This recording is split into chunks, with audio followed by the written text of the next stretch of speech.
Hoje vamos conversar, como fazemos todas as quartas, com Randy Marcos, ele que é fisioterapeuta, especialista, ele é fisioterapeuta osteopata, especialista em quiropraxia clínica e desportiva. Randy, bom dia. Bom dia, Jofre. Olha, atualmente a gente fica muito tempo, né, Randy, na frente da TV, aí tem um controle remoto que você não precisa nem se levantar, trabalhando no computador, e a gente leva muito trabalho para casa, em casa também está trabalhando na frente do computador, e nem sempre a gente tem uma cadeira adequada, ou fica muito tempo na mesma posição.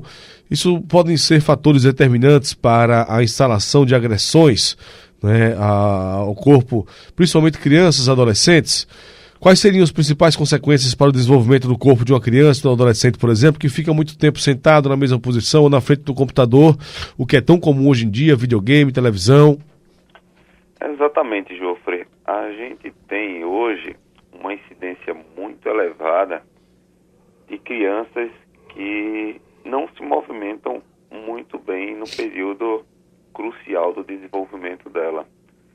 Nós temos doenças que vem surgindo muito, que é a questão de tendência à obesidade infantil, por exemplo, distúrbios metabólicos, como até diabetes, hipertensão, que são alterações na pressão arterial, problemas cardiovasculares em geral, assim como dentro da nossa área de fisioterapia, a gente encontra muitos distúrbios do desenvolvimento motor, distúrbios de função dos músculos, dos ossos, distúrbios de crescimento. E isso faz com que a criança tenha menos equilíbrio, menos coordenação motora, uma postura totalmente errada, uma postura com a musculatura flácida, sem sustentar bem o músculo, uma função muscular deficiente. Isso tudo faz com que essa criança tenha uma velhice, um envelhecimento fadado a um sofrimento com patologias importantes e dores. Pode não doer hoje, mas no futuro isso tem grandes consequências. Exatamente. O corpo da gente, Jofre, ele é muito inteligente. Ele tem a capacidade de se adaptar, ele vai sendo sobrecarregado, mas só que com o passar dos anos, essa sobrecarga ele não aguenta, como qualquer outra máquina que está trabalhando em desvantagem. Vai chegar uma hora que ela vai, entre aspas, pedir socorro e pedir uma revisão, pedir um check-up. E aí é quando a gente vai começar a aparecer as doenças na criança, no adolescente, que quando tiver adultas vai estar com um sofrimento bastante elevado. Às vezes nem chega até a idade adulta. Hoje a gente tem crianças sofrendo de gastrite crônica já. Nós temos crianças com dores musculoesqueléticas, dores nos ossos, dores de crescimento. Hoje as crianças não brincam mais na rua, hoje só querem saber de computador, videogame, de ficar na frente da televisão prostrados. Isso é um fator muito complicante para o ponto de vista do desenvolvimento motor da criança.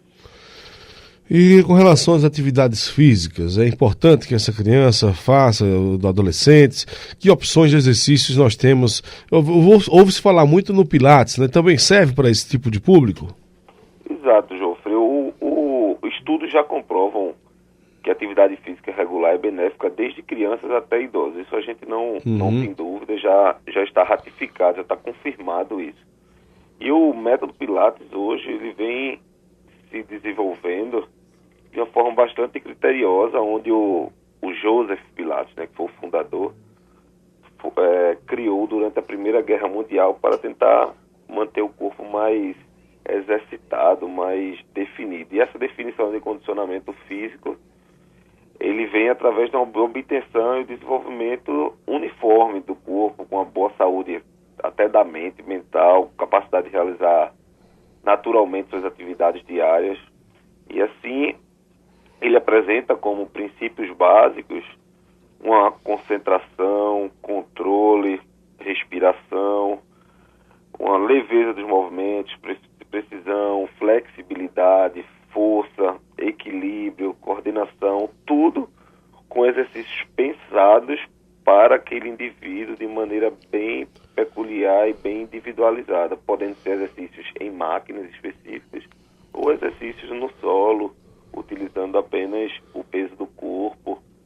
E isso a gente vai regindo através de molas, de resistências, enfim.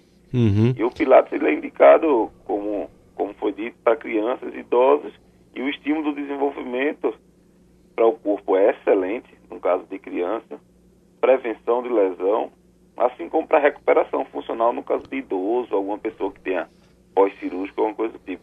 Então hoje já existem turmas específicas para crianças que chama Pilates Kids, que faz com que estimule essa criança esse adolescente que está com uma vida mais sedentária. Às vezes os pais percebem isso, os pais que já têm uma certa idade procuram para, por exemplo, se controlar algumas dores que tem do dia a dia, e aí coloca o filho para fazer também junto com eles e com uma metodologia um pouco diferenciada, já que pode ser feito com 3 a 4 alunos, e aí o instrutor pode colocar exercícios diferenciados para essa criança.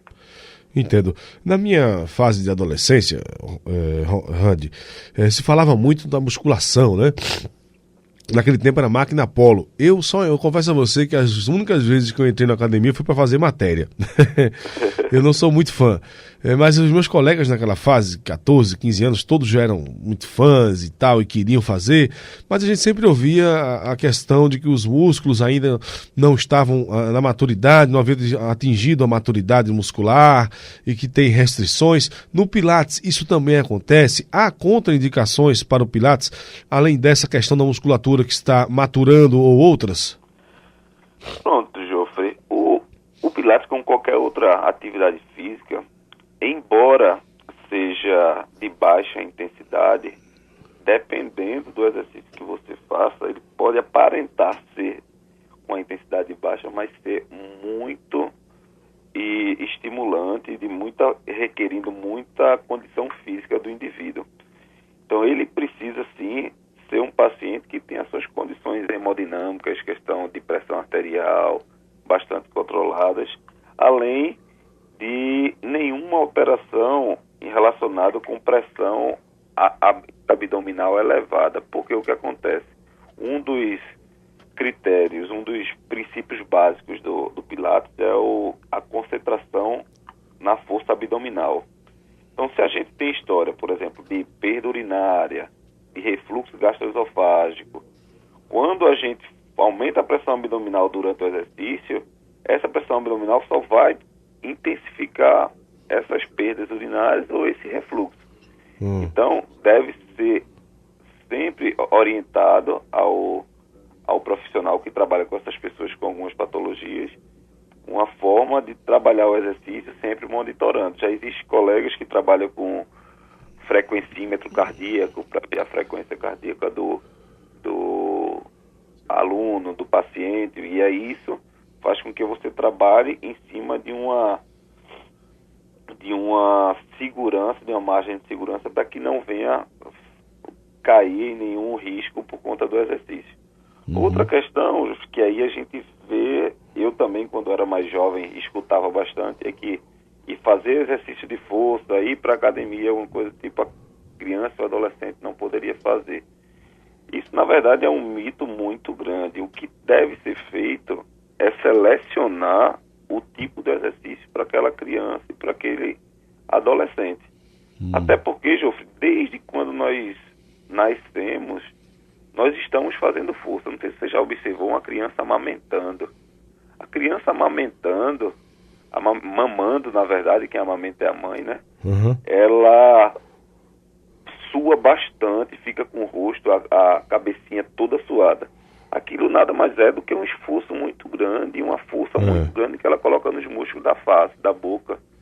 Então, se desde criancinha a gente está colocando força, embora seja para uma atividade diária, por que eu não estaria botando força num exercício criterioso, num exercício bem orientado? Então, na verdade, o exercício de força deve ser feito, inclusive já existem estudos que estimula, por exemplo, a prática da educação física escolar, que não é da minha área, colocar alguns exercícios de força, utilizando o próprio peso do corpo, utilizando algumas atividades para que, exatamente, observando aquelas crianças que estão muito sedentárias, e fazendo com que essas atividades de educação física escolar seja um pouco mais estimulante do ponto de vista da saúde e não ficar só jogando futebol, como muitas vezes a gente observa em algumas escolas. Isso já tem mudado bastante e é mérito para os colegas da educação física que têm pensado na melhora da qualidade de vida da população, inclusive no nosso futuro, né, que são dos nossos jovens, nossos filhos. Ok, então, muito obrigado por sua participação, amigo, e até a próxima quarta com mais assuntos aqui ligados à saúde e bem-estar das pessoas. Eu que agradeço, Jofre. Para qualquer dúvida e sugestão, estamos disponíveis no e-mail randymarcos, R-A-N-D-Y, marcos com O, @randymarcos.com.br. Um abraço. Um abraço. Você pode também mandar sua sugestão de pauta para o redação, sem o cedilha, sem o tio, portanto, redacal, @radiojcnews.com.br. Conversamos com o Randy Marcos, que é fisioterapeuta, osteopata e participa conosco aqui todas as quartas-feiras.